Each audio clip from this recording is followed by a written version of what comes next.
ತವರು ಮನೆ ತವರೂರು ಎಂದಾಗ ಒಂದು ಮದುವೆಯಾದ ಹೆಣ್ಣಿಗೆ ತಂದೆ ತಾಯಿಯ ಪ್ರೀತಿ, ಮಮತೆ, ಬಾಲ್ಯದ ನೆನಪುಗಳು, ಭಾವನೆಗಳು ಎಲ್ಲ ನೆನಪಾಗುತ್ತೆ. ಹೆಣ್ಣು ತನ್ನ ಗಂಡನ ಮನೆಯಲ್ಲಿ ಎಷ್ಟೇ ಸಂತೋಷವಾಗಿದ್ದರೂ ತವರು ಮನೆಯಲ್ಲಿ ಒಂದು ವಿಶೇಷ ಸ್ಥಾನವನ್ನು ಪಡೆದಿರುತ್ತಾಳೆ. ತಂದೆ ತಾಯಿಯ ಪ್ರೀತಿ, ಆರೈಕೆ ಇರಬಹುದು, ಅಥವಾ ತನ್ನ ಬಾಲ್ಯದ ನೆನಪುಗಳಿರಬಹುದು, ಆಟವಾಡಿದ ಮರಗಳು, ಜಾಗಗಳು, ಮನಸ್ಸಿಗೆ ಶಾಂತಿ ಕೊಡುವ ಒಂದು ಸ್ಥಳ ಎನ್ನಬಹುದು. ಹೆಣ್ಣಿಗೆ ತಾನು ತುಂಬ ಕುಗ್ಗಿ ಹೋದಾಗ ನೆನಪಾಗುವುದು ತವರು ಮನೆ. ಹೆಣ್ಣಿಗೆ ತಾನು ತುಂಬ ಸಂತೋಷವಾದಾಗನೂ ನೆನಪಾಗುವುದು ತವರು ಮನೆ. ಹೆಣ್ಣು ಎಷ್ಟೇ ದೊಡ್ಡವಳಾಗಿ ಬೆಳೆದರೂ ತವರೂರಿಗೆ ಬಂದಾಗ ಮತ್ತೆ ಚಿಕ್ಕ ಮಗಳಾಗಿ ಬಿಡುತ್ತಾಳೆ. ಯಾವುದೇ ಜವಾಬ್ದಾರಿ, ಚಿಂತೆ ಇಲ್ಲದೆ ಹಾರಾಡುತ್ತಿರುತ್ತಾಳೆ. ಹರಿ ಓಂ. ನಾನು ಮಮತಾ ಪ್ರಭು. ನಾನು ಮೊನ್ನೆ ನನ್ನ ತವರು ಮನೆಗೆ ಹೋಗಿದ್ದೆ. ನಾವು ತಲುಪಿದಾಗ ದಿನ ಬೆಳಗಾಗಿತ್ತು. ಹಾಗೆ ನಾವು ಫ್ರೆಶ್ ಆಗಿ ತಿಂಡಿ ತಿಂದು ಹೊಸದಾಗಿ ಕಟ್ಟಿದ ದೈವದ ಮನೆಯನ್ನು ನೋಡಿ, ಹಾಗೆ ಹೂವಿನ ಗಿಡಗಳನ್ನು ನೋಡುತ್ತಾ ತೋಟಕ್ಕೆ ಹೋಗಿ ಮಾವಿನ ಹಣ್ಣುಗಳನ್ನು ತಿನ್ನುವ ಎಂದು ಹೊರಟೆವು. ಮಾವಿನ ಹಣ್ಣುಗಳನ್ನು ಕೊಯ್ದು ಅಲ್ಲೇ ತೊಳೆದು ತಿಂದು ಆಯಿತು. ಈ ಸುಂದರ ಪರಿಸರ ನೋಡುವಾಗ ನನ್ನ ಬಾಲ್ಯ ನೆನಪಾಗುತ್ತದೆ. ಆಗ ತಾನೇ ಎಳೆನೀರನ್ನು ಕೊಯ್ಯಲು ಒಬ್ಬ ಹುಡುಗ ಬಂದಿದ್ದ. ನನ್ನ ಮಗಳಿಗೆ ಎಳೆನೀರನ್ನು ಕೊಯ್ಯುವುದು ಹೇಗೆ ಎಂದು ತೋರಿಸಿದ.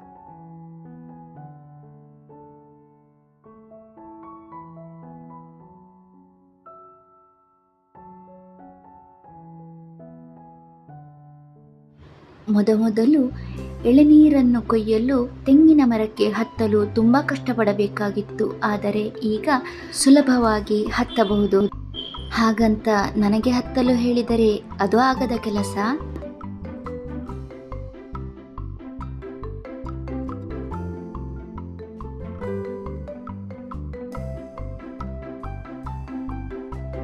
ತೋಟದಲ್ಲಿ ನಮ್ಮ ಲಕ್ಷ್ಮೀದನ ನಮ್ಮನ್ನೇ ಹಿಂಬಾಲಿಸುತ್ತಿತ್ತು.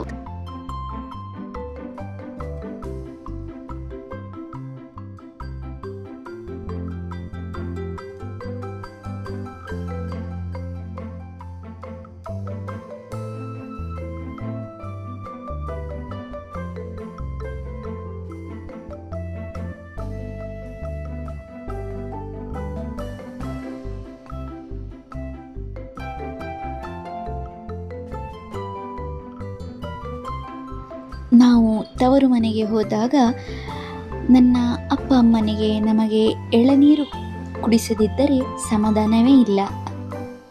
ಎಳೆನೀರನ್ನು ಕುಡಿಯುತ್ತಾ ನನ್ನ ಸುತ್ತ ಇದ್ದ ಸೌಂದರ್ಯವನ್ನು ನನ್ನ ಮೊಬೈಲ್ನಲ್ಲಿ ಸೆರೆ ಹಿಡಿಯಲು ಪ್ರಯತ್ನಿಸಿದೆ.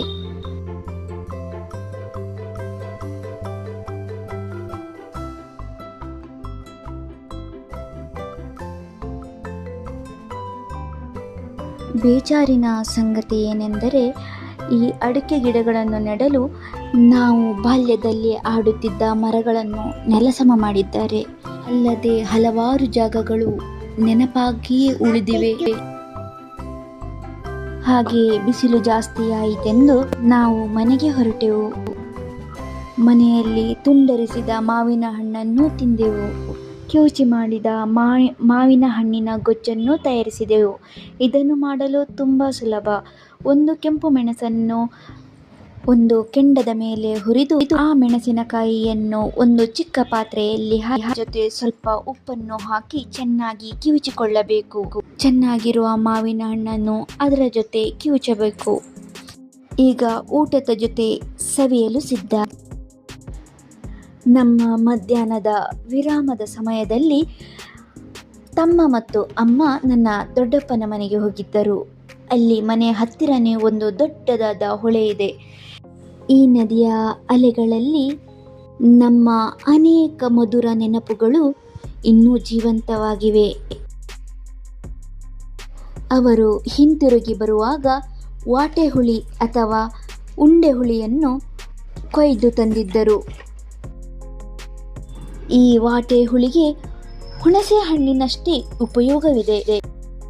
ಈ ಎರಡೂ ಹುಳಿಗಳನ್ನು ಆರೋಗ್ಯದ ದೃಷ್ಟಿಯಿಂದ ಹೋಲಿಸುವಾಗ ಅಲ್ಪ ಸ್ವಲ್ಪ ವ್ಯತ್ಯಾಸವನ್ನು ಹೊಂದಿ ಎರಡೂ ಆರೋಗ್ಯಕರವಾಗಿರುತ್ತದೆ. ವಾಟೆ ಹುಳಿಯಲ್ಲಿ ರೋಗ ನಿರೋಧಕ ಶಕ್ತಿ ಹಾಗೂ ವಿಟಮಿನ್ ಸಿ ಹೆಚ್ಚು ಹೊಂದಿರುತ್ತದೆ. ಅಲ್ಲದೆ ವಾತ ಪಿತ್ತವನ್ನು ಸಮತೋಲನ ಮಾಡುತ್ತದೆ. ಹುಣಸೆ ಹುಳಿಯು ಹೃದಯದ ಆರೋಗ್ಯಕ್ಕೆ ತುಂಬ ಒಳ್ಳೆಯದು. ಅಲ್ಲದೆ ಇದರಲ್ಲಿ ಕಬ್ಬಿಣ ಅಂಶ ಹಾಗೂ ಖನಿಜಾಂಶಗಳು ಹೊಂದಿವೆ. ಈ ವಾಟೆ ಹುಳಿಯನ್ನು ಸಾಂಬಾರ್, ರಸಂ, ಜ್ಯೂಸ್ ಹೀಗೆ ಹಲವಾರು ಪದಾರ್ಥಗಳಲ್ಲಿ ಉಪಯೋಗಿಸುತ್ತಾರೆ. ಇದನ್ನು ತುಂಬ ದಿನಗಳವರೆಗೆ ಶೇಖರಿಸಲು ತುಂಬ ತೆಳ್ಳಗೆ ಕೆತ್ತಿ ಸೂರ್ಯನ ಬಿಸಿಲಿಗೆ ಒಣಗಲು ಬಿಡುತ್ತಾರೆ. ನೋಡಿ, ಈ ರೀತಿ ಸಣ್ಣದಾಗಿ ಕೆತ್ತಲು ತುಂಬ ಸಮಯ ಬೇಕಾಗುತ್ತದೆ.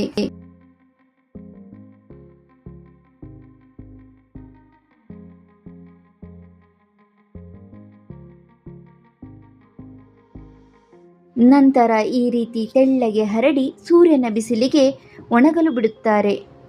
ಈ ರೀತಿ ಒಣಗಿದ ವಾಟೆ ಹುಳಿಯನ್ನು ಹಲವಾರು ರೀತಿಯಲ್ಲಿ ಉಪಯೋಗಿಸಬಹುದು.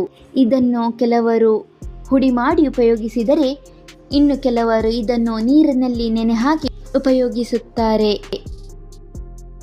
ಈ ರೀತಿ ತಂದ ವಾಟೆ ಹುಳಿಗಳನ್ನು ಬದಿಗಿಡುತ್ತಾ ಮರುದಿನ ಇರುವ ಪೂಜೆಗೆ ಹೂಗಳನ್ನು ಕೊಯ್ಯಲು ಹೊರಟೆವು.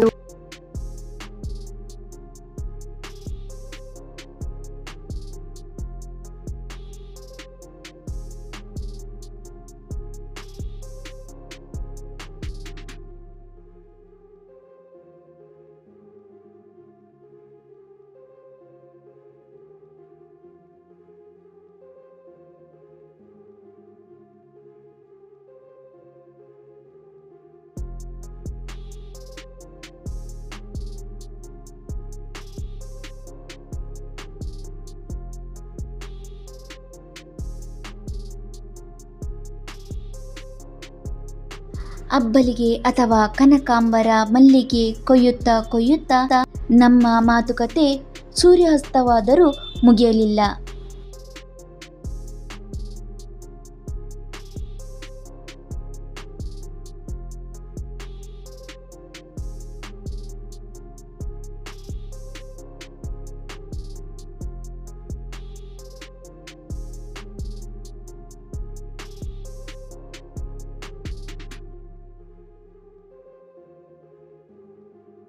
ನನ್ನ ಅಮ್ಮ ಹೂವನ್ನು ಮಾಲೆ ಮಾಡುವಾಗ ನನ್ನ ಮಗಳು ಸಹಾಯ ಮಾಡುತ್ತಿದ್ದಳು.